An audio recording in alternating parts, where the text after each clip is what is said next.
In his 99 years, it's hard to guess how many people His Royal Highness met, how many hands he shook, how many events he attended. Far easier to count are the number of television interviews he granted. Barely any. And for Australian TV, even fewer. He did give one, though, to 60 Minutes. It was 40 years ago, and the reporter was Ray Martin, who'll never forget his encounter with the no-nonsense Duke. Turn it to him. And now we'll slide it. There you go, clonk. That's it. Okay. Find that position. So welcome first to Australia. From your perspective now, how would you rate Australia in terms of conservation? Are we fair? Are we doing a good job, or are we bad?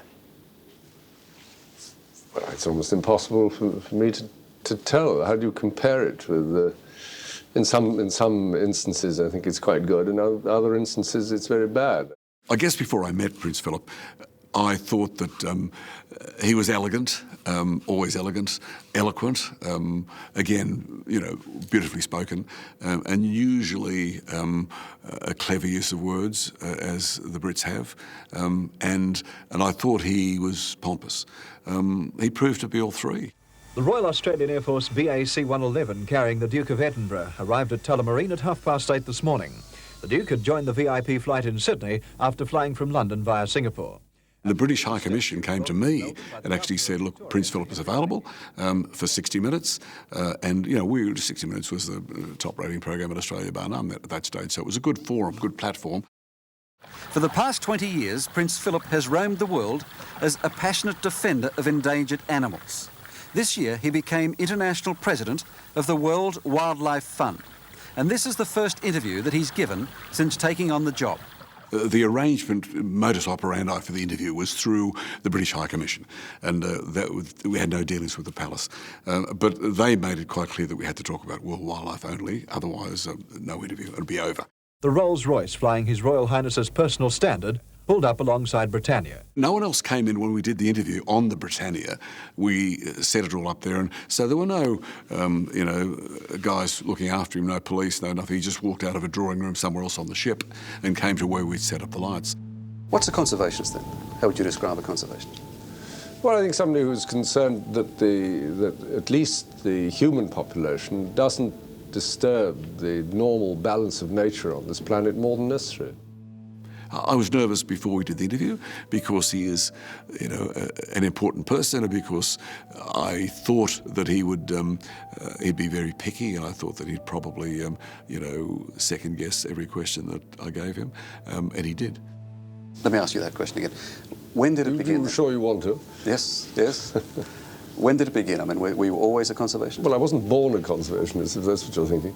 It's funny, you know, we spend our lives on 60 Minutes talking to stars and superstars, and I'm surprised with how often we generally relax them. Generally, because of where Australia is, because our crews and our teams are so good, they usually relax and they feel like they're comfortable.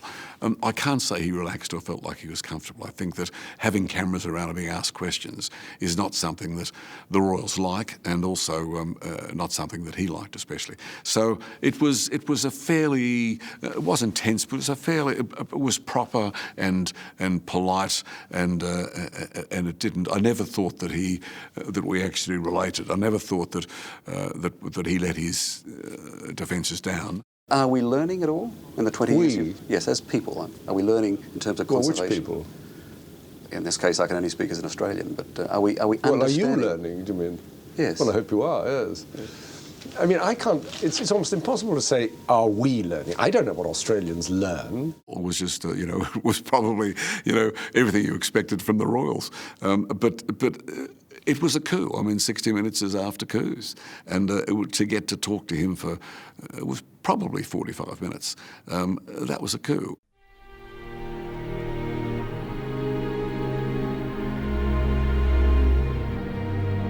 I think Prince Philip was the perfect royal handbag. And I mean that in the nicest way. I mean, that's the job that he has to play.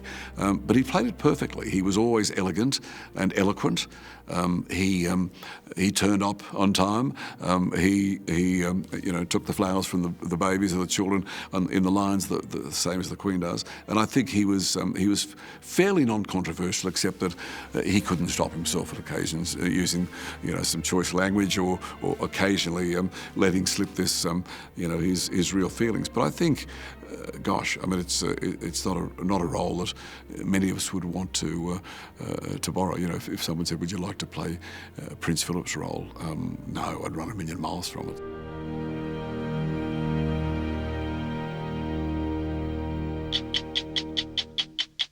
Hello, I'm Sarah Abo. Thanks for watching 60 Minutes Australia. Subscribe to our channel now for brand new stories and exclusive clips every week.